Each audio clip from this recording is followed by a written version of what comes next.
You load it in that way so that you can fit something beside it. And so what's in the box is facing the back seat.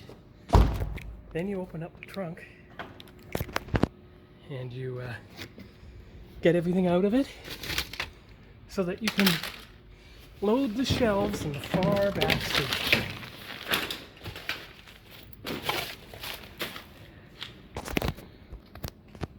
There's the shelves in the far back seat. And then you put everything else that was in the far trunk elsewhere. Here is the boxes in the trunk of the car. Here's the back seat all cleaned out.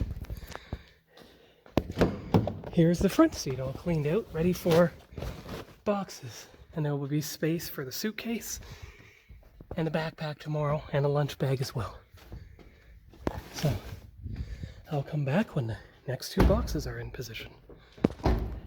So there you go. The back seat is all done. Front seat is all done. And of course the trunk. So that's the end of packing the car for the toy show.